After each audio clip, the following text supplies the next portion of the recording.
Good morning.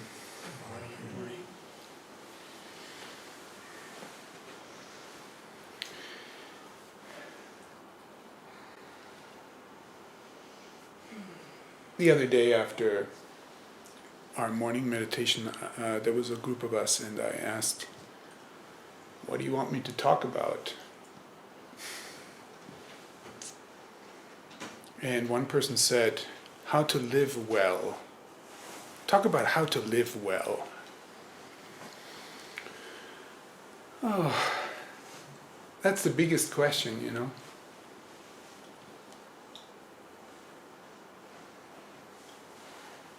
The good life. What is it? How do we do it? And the question is so big, I want to avoid it. What can you really say that doesn't just fall apart? But then I thought, I can't really avoid it. It's the question that we have. Now I think that conventionally in our culture there are like two broad answers that are being given. One is follow the rules.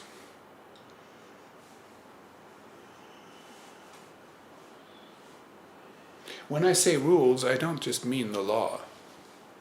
I mean all the advice that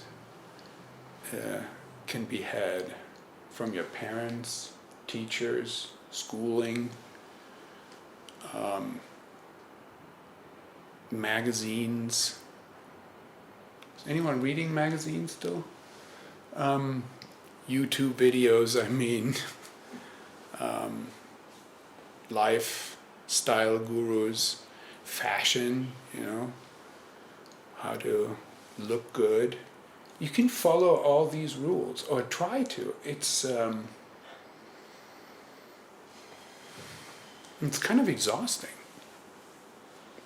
Like you can always be behind what you should be doing. Now the should is the big tell. It's like, I should be doing this. That's the structure of the rule when it gets internalized.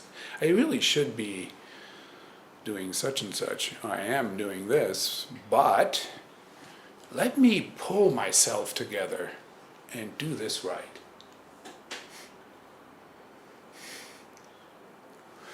And the other answer, I think, is to follow your own whims and wants and desires.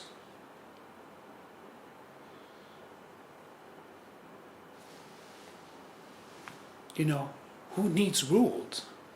I know what's good. I'll just do it. That's what I feel like right now. Let me go do it. If other people have a problem with it, that's their problem. You know, this is pure selfishness or hedonism or something, you know. But it can be much more refined. It could be self-actualization.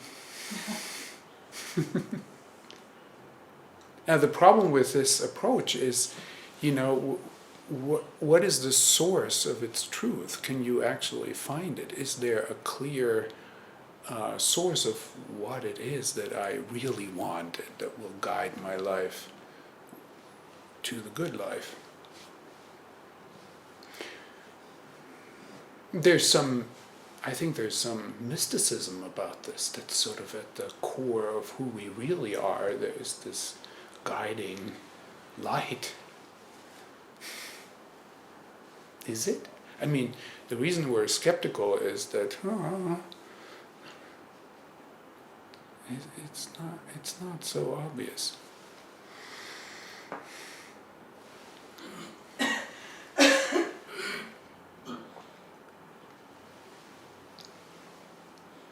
But if those two general broad approaches, maybe you know other ones that I'm not naming right now, but let me construct my talk based on those two. If it's not those two, what is it?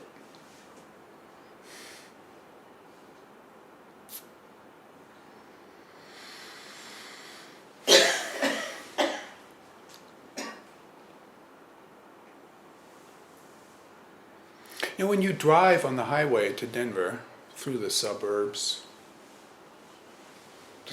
the sprawling developments, there's this highway that just takes you to Denver, right? And it seems to me nobody's driving the speed limit. I mean, it's like 5 miles per hour faster, or 10, something like that. So I observe my own driving, you know. Oh, I'll just go along. I'll drive over the speed limit too, like everyone else, right? You just.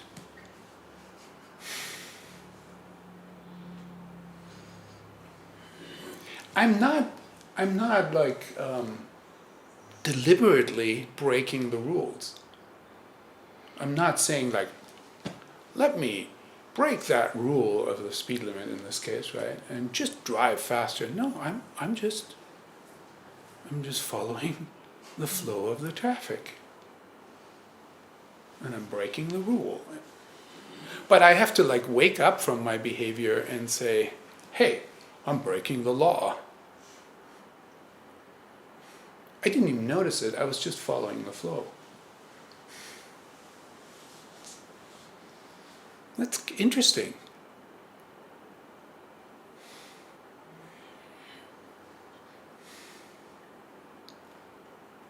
This has happened to me, you know. My wife sits next to me. She's not driving, right? She's observing. That's a different position. And she's saying, hey, you know what the speed limit is? I'm like, no. I don't know what the speed limit is. I'm just driving. Yeah, but there is a speed limit. And I was like, oh, okay. So then you want to slow down maybe, because you don't want to get a ticket. But arguably, it's not safer to drive the speed limit in a traffic flow that is just, 5 to 10 miles faster than the speed limit. It's safer probably to just follow that flow and not like artificially slow down, and then cars are passing you on the right and the left and you're like, oh, what's happening? I'm supposedly safe, but it doesn't feel that way.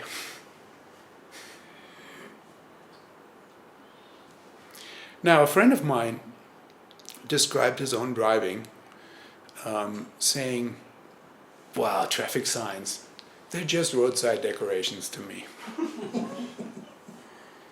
And I heard that and it's like, that describes my own driving.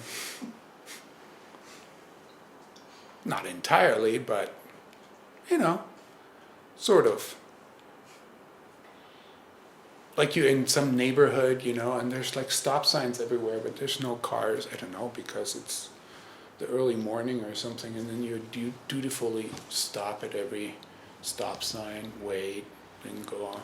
Or you just sort of like realize there's really nothing going on here, so you just kind of like roll them.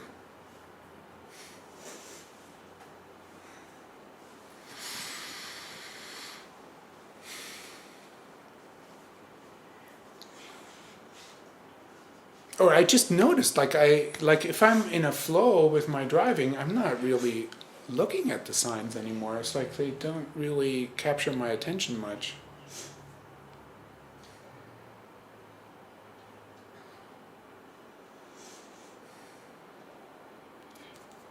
Now,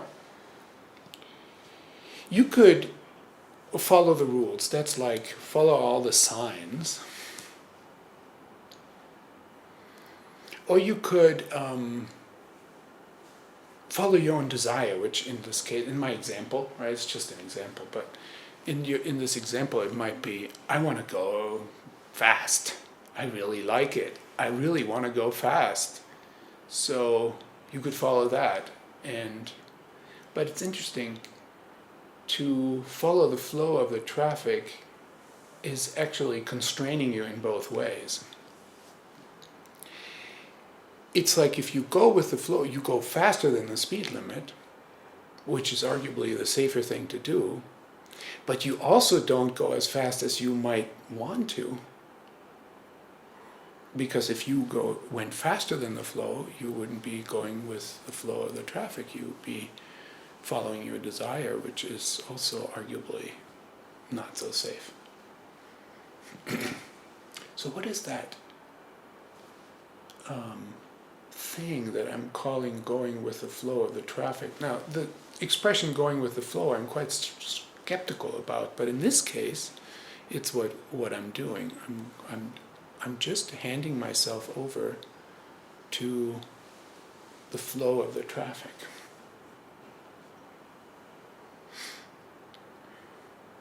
So Zen practice talks about being responsive to the situation. This is what's happening here. I am not artificially stepping out of the situation and monitoring my speed and saying, is it in accord with the rules? And I'm also not really following my own desire, because what is happening is much larger than this self. It's a whole situation that has its own dynamic and speed, and I am allowing that situation to, as Dogen would say, actualize the self. The 10,000 things are actualizing the self, not the self imposing itself onto the situation.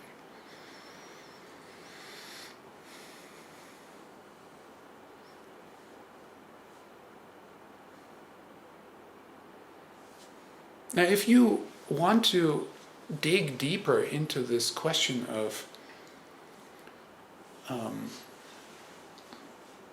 appropriate response, or living in accord with the 10,000 things, or living your life through the situation, I think we really need to study the mind. How does it work? How does it work? Or how does it also trip us up?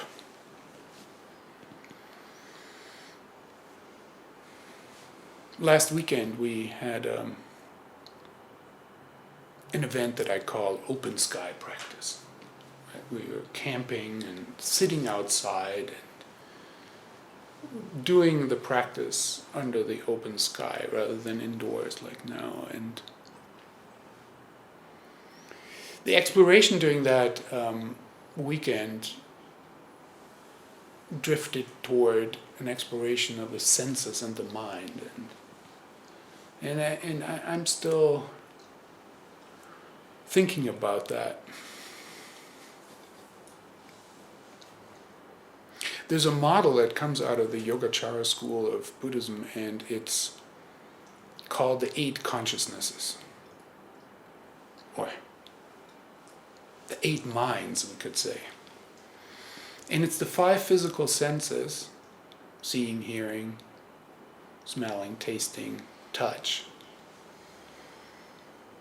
And they're understood as fields.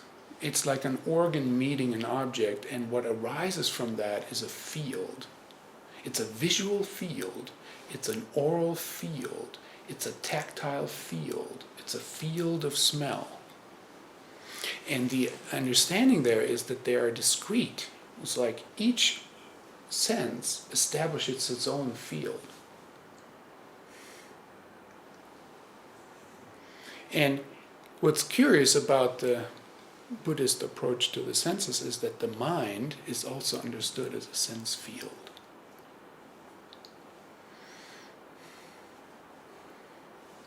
You know, there's the mind as an organ, and then there are concepts.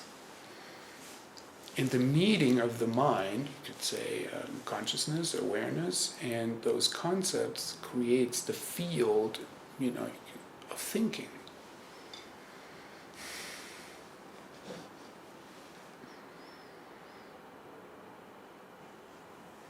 And this mind that is on the one hand related to the 5 physical sense fields because it can conceptualize them. It can take hold of them. It can grasp them. You see something, shape, color, and then you grasp it as that. A bell, a person. The ceiling.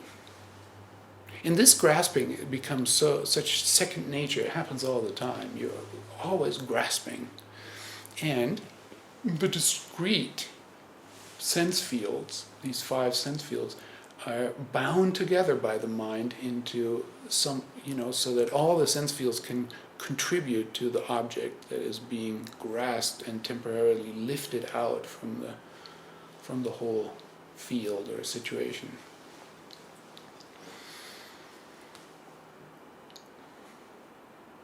Yeah, does it make sense? Yes. And then there was a need to look at this functioning of the mind in more detail, and the Yogacara school split it into 3 functions, and the functions are, I'll say the Sanskrit words, but we don't really need them. There's mano, the mano vijnana, they say, mano consciousness, and it is the content producing mind. It's like, you have the thought, well, this is a car, this is the road, this is the speed limit, this is, somebody going way too fast. You can discern all these things from the situation, lift them out as individual aspects. Then there's alaya, and alaya is all the driving that you've done throughout your whole life. And arguably it's all the driving that everyone else is doing that you're watching, because that influences you too. And all this driving is creating a disposition in you for how you drive. And situations will, disposition is something, it's like something sedimented, but it's also a leaning. It's like you're disposed to do this. In such and such a situation, you are going to do this, not that. From your specific history or the culture you grew up in. It's very complex, but there are dispositions in us. We're not free to do whatever we want in each situation, because there's something semi-automated already handing itself to you, and then you do it. It's like that lean that is in everything.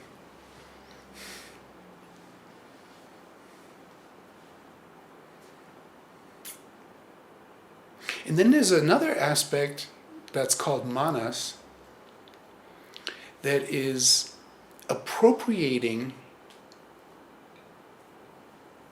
the mind to a self. This is what I am seeing. This is what I am doing. I am the doer behind the doing. These are my dispositions. This is my personality. This is who I am. There is an aspect of the mind that is grasping all these functions as self.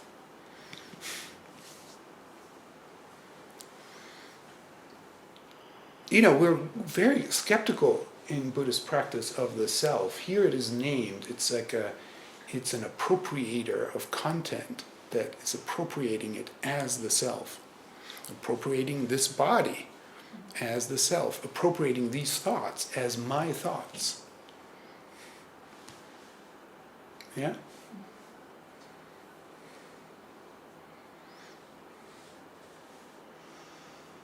Now, let's say we understand the mind in this way. Like, there is this structure, it makes sense. I've just laid it out.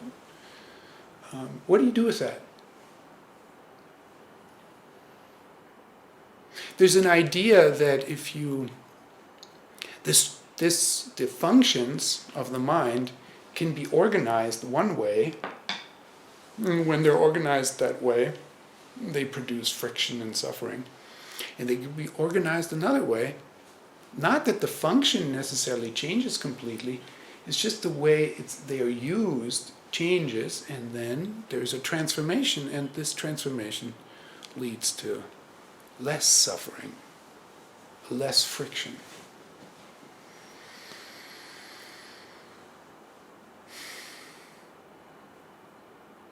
What do we do when we meditate?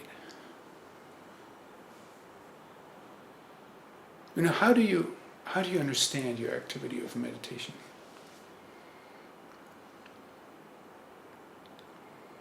One way, and that's like a mistake, I would say, is that you come to meditation with an idea. Here's manas, the self, with an idea that you are supposed to, you should be transforming yourself. You really shouldn't be the way you are. You should really be someone else. You should be calmer. You should be straighter. Whatever. Whatever goal you come up with.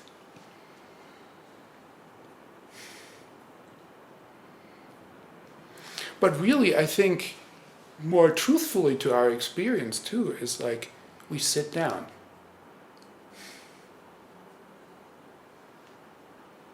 And what do we notice? We notice the content of the mind flowing. Thoughts appear. Stuff is happening. The senses are active actually. They produce.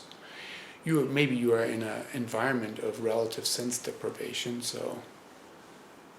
But still, they're active, If you open your eyes, you're seeing. There's sounds. We're in the city.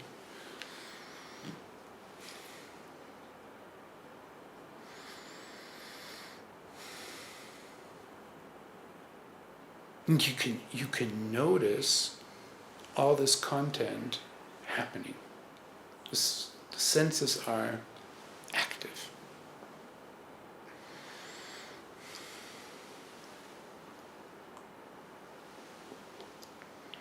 And you can watch manas, this appropriator of content, in action. I shouldn't be doing this. That's not, that's not how I want to be, or this is how I want to be, or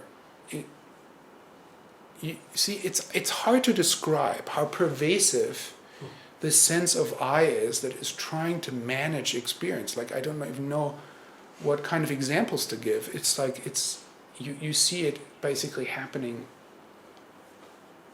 all the time.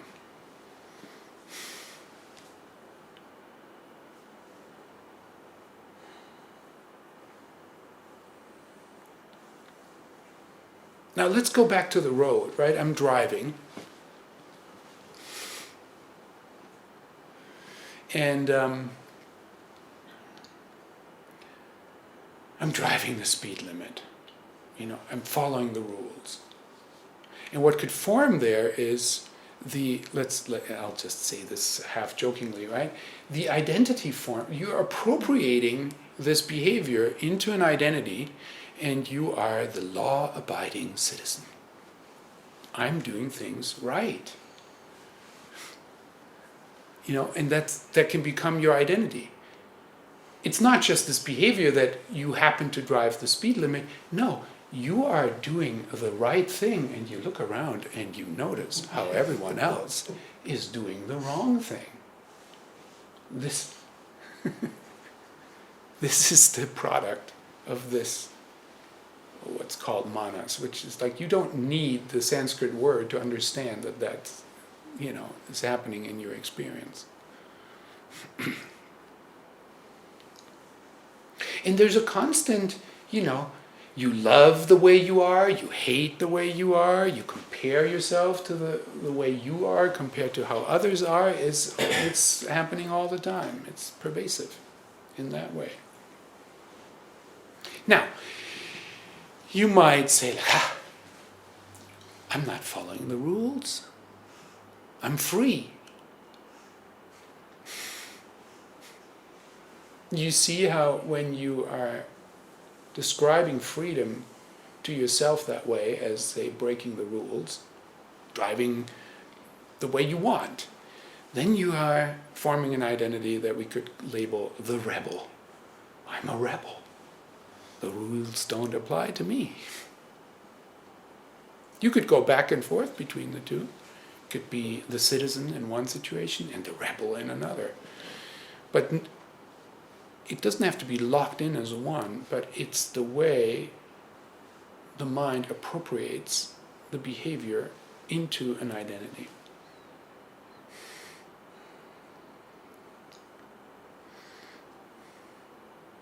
And see how the rebel identity is, suggesting freedom, where if it's an identity, it really means you must break the rules. If you follow the rules, you're just boring, or, this was a whole culture, the counterculture, right? The counterculture says, we're not going to do things this way. That's our identity. Well, you're still bound by the rules. Now, imprisoned by your need to break them. It's not freedom.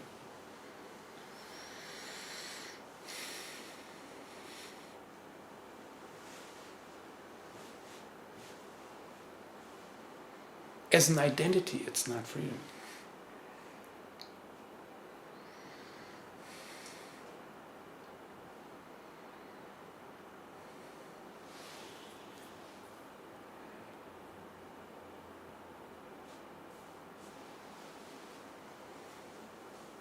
The answer is that I'm meditating on here is to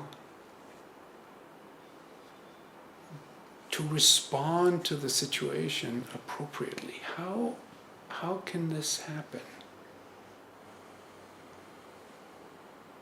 Now, let's say it is an appropriate response to just go along with the flow of the traffic. But if you try to abstract from that a rule that it's the right thing to do is to go along with what other people are doing, we already sense that can't be quite right. So for example, you're on that, highway, and now it's foggy, and everyone is still driving 80 miles an hour, 75.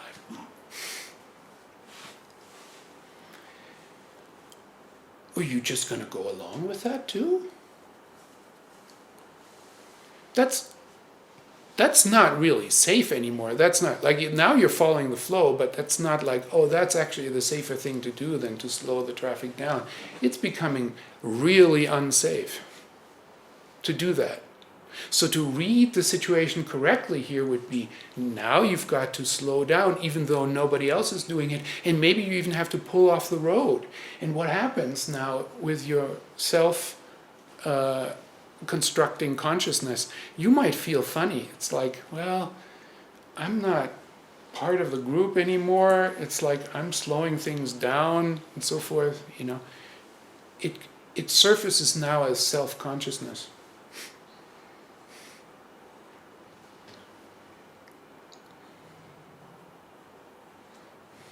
But reading the situation correctly here means actually slowing down or stopping altogether, no matter what everyone else is doing.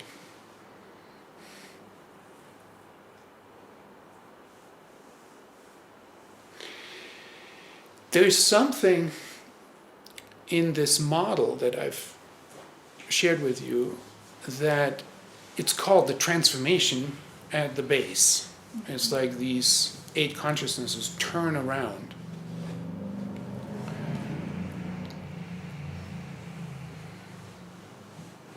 The way manas, the self-constructing consciousness, turns around is it drops the distinction between self and other. It's called the wisdom of equality. I don't know. I think that points us actually in the wrong direction, like because we think of equality as something else. It's more like the falling away of the distinction. There isn't the halo of the good citizen, and there isn't the halo of the rebel. There is no halo at all. There's just the doing of it. You're driving and you don't even know that you're violating the speed limit, or you're slowing down and you're not concerned what others are thinking. This is manas not stopping, basically. There is just the action itself. And this is how you monitor it too. This is how you monitor it in your own life. When you sit zazen, all this sort of self-talk surfaces and you can notice it, like it's there, you know. And then the question we could say is like, how do you ease out of it? Well, one recipe is just return your attention to the breath, which means you use attention to put it somewhere else where that self-forming consciousness doesn't really need to be, because what are you going to say to yourself? I'm a really good breather, or, you know, my breathing is exceptionally deep right now. It's like, well, you might even do that kind of stuff, but then you notice the ridiculousness of it. Like there's an awareness that watches this. It's like, and at some point it tires out. It's almost like you discover in meditation, I can breathe and I don't have to think about that. There's no need to think. There's just the breathing happening and it sustains me. It's a profound relaxation. Well, what does it mean for lived situations like the driving? It's like you return the senses to the immediacy of their activity. You are seeing, you're hearing, you're present, you are watchful, and so forth, but there is no one who is collecting that as mine. It's just happening.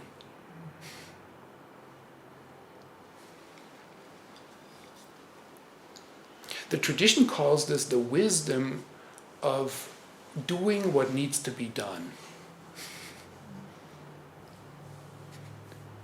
It's like when a car comes and cuts into your lane, you slow down and let it happen.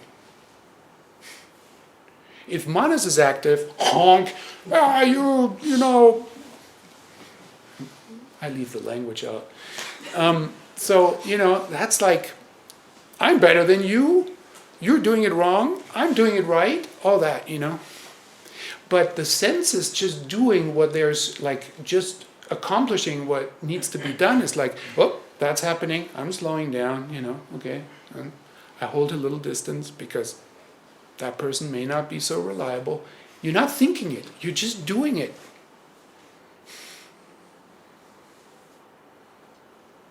This is described as, you know, the wisdom of accomplishing what needs to be done, and it is attributed to the six senses just functioning without the distortion of the self-constructing aspect of the mind. Now, you could say, well, I think one illusion of Zen practice is like, if you get the self out of the equation, then everything just falls into place.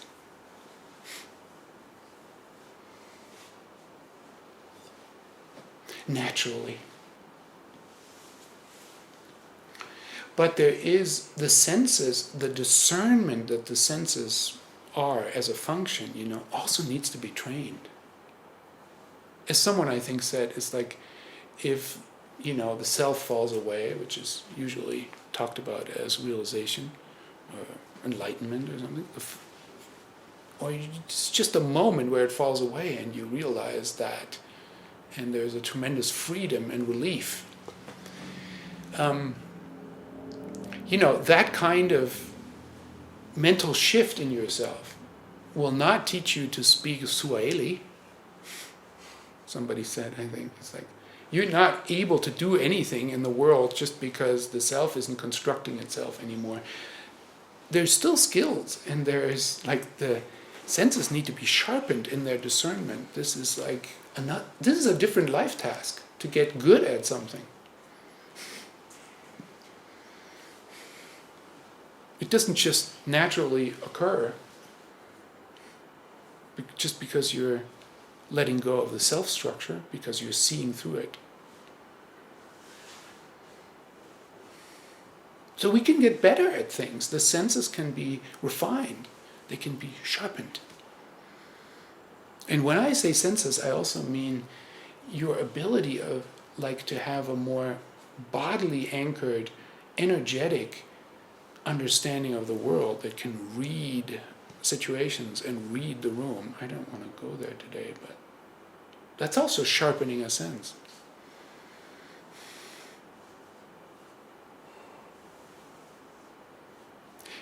When you get better at something, this is always a trigger for manas to appropriate. It's like, oh, now I'm really good at that.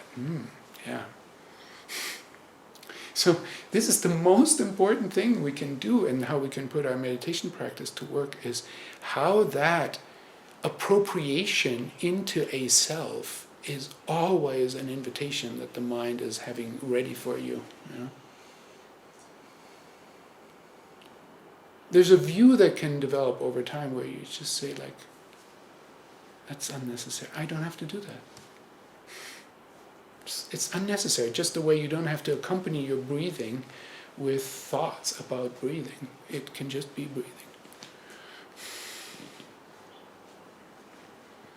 Watch that. Ease out of it, basically. You're just driving. There is just driving. There isn't like a good or a bad driver.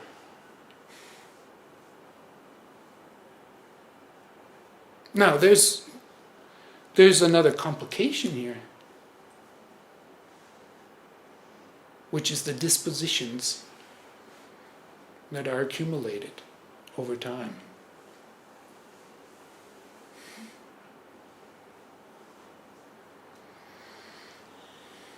They're largely driving our behavior.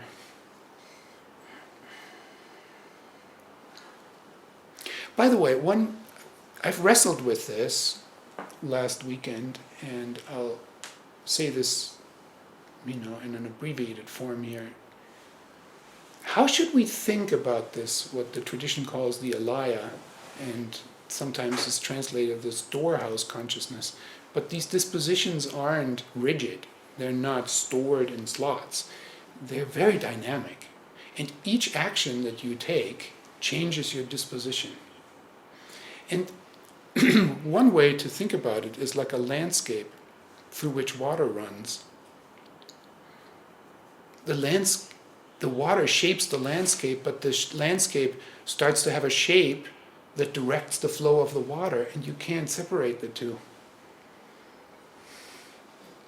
And one way we can use that image is to understand ourselves as a landscape through which the water of a situation flows. You understand?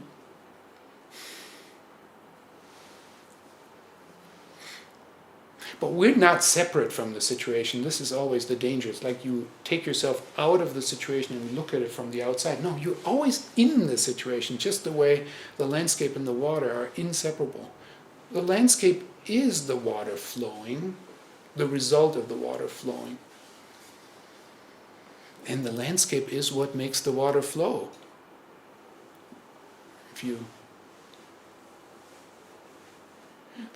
What we call the situation, the field of our experience, and what we call the self are not separable.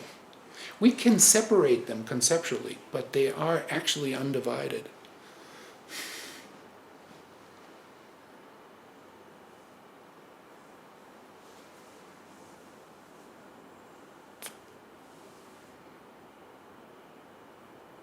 This whole situation, and I'm including everything.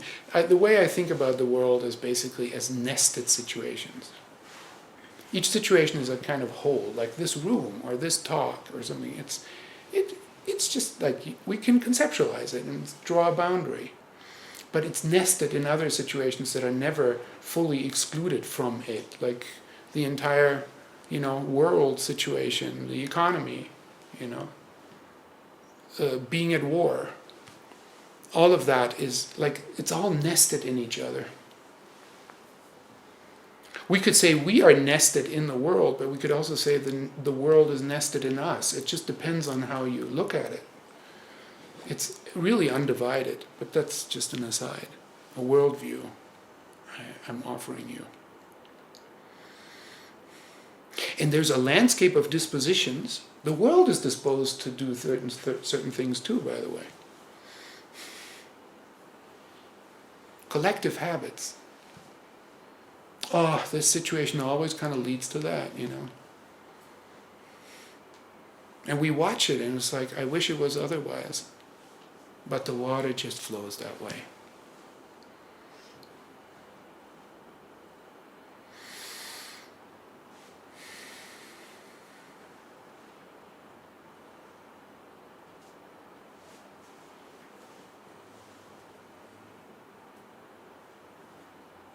So one aspect of practice is to really watch the self-construction and lessen it by returning attention to the immediacy of the sense activity. That's the immediacy of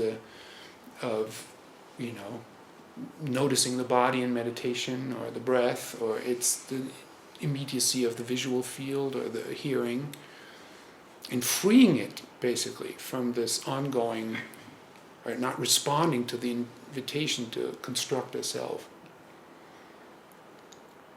And the other is to live your life in a way that can reshape the landscape through which the water flows.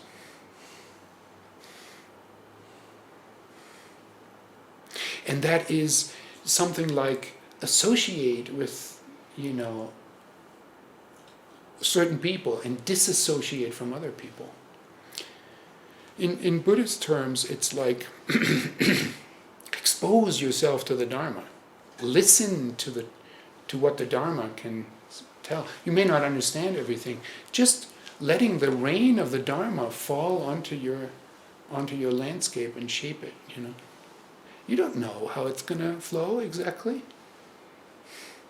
But that rain of the Dharma falls in different places than this other rain that you always invite in your life, So it starts to make new channels, and other channels dry up.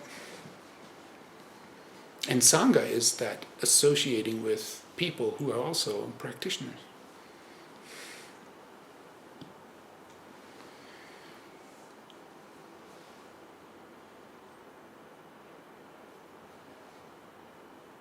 Now, the way I'm speaking right now, maybe that could be misunderstood as like, we don't need the rules or something. Following the rules is wrong. Breaking the rules compulsively is also wrong. So maybe we don't need any rules, or the rules are... No, I don't mean that. The rules are part of the situation. They're there for a reason. There are people who've gotten together and made the rules because why? The rules seed right action. If you're not an experienced driver, the speed limit tells you what's generally safe here. So if you're new to something, I think wisdom is probably follow the rules. But as you gain experience, you realize that you don't have to be constrained by the rules because your senses can accurately read the situation. Now on the road, is it safe or not to go faster, or do I need to slow down? It's funny, if you follow the rules, like let's say the speed limit, and it's foggy, and now you're driving also by the rule, nobody would recommend that really. So we have another rule, like under certain conditions, do it differently. Well, you understand what I'm saying.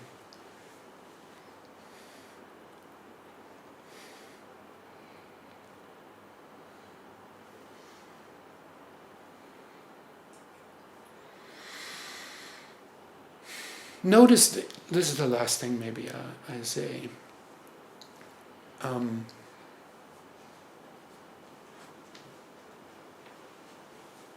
It's difficult to understand, for me, I'll just share that with you.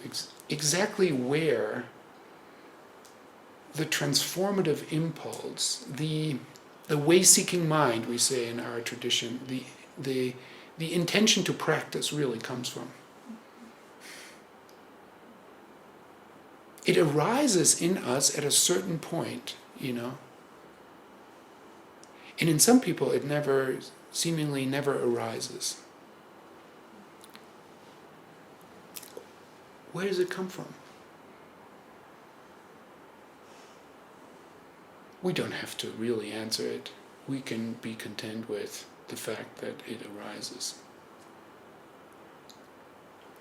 When it arises, it's important to tend it. In the image of the landscape, it's like a spring that just appears. There's something mysterious about springs, right? How does the water just come out of the ground here? It's like all this water that comes down on the landscape, and then here there's a spring? I find this always very mysterious.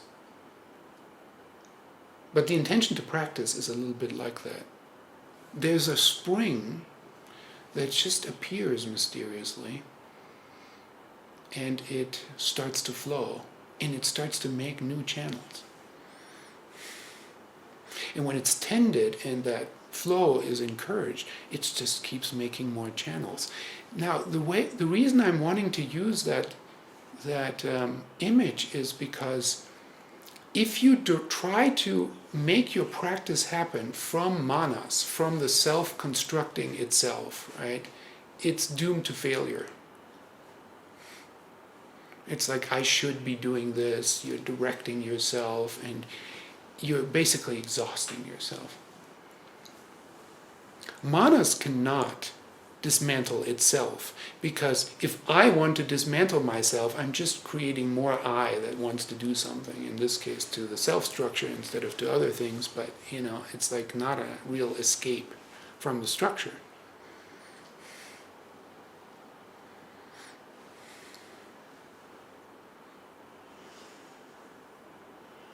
It's more like there's all this water that flows through the landscape, and some of it is in these ruts that just get deeper. That's your habits, and that strengthen your dispositions, and you get tired of them at some point. It's like, this is not a life well lived. This is just more of the ruts, and the water keeps deepening it. If you don't bring practice to your life at some point, your life shrinks more and more into just the channels of your habits. And this is the frustration. And this should be celebrated, because this makes you look for a new source. And then, which happens in our lives, we discover a spring. And it's almost like attention shifts away from the ruts, the self-reinforcing flows through the landscape and to the spring, and you start to appreciate it and tend it, and the water starts to flow differently and reshape the landscape. But it happens slowly.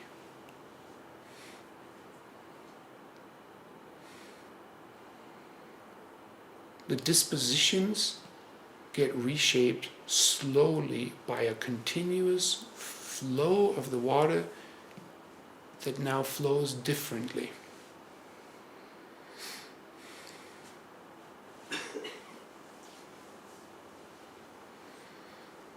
You need to be patient to let that happen.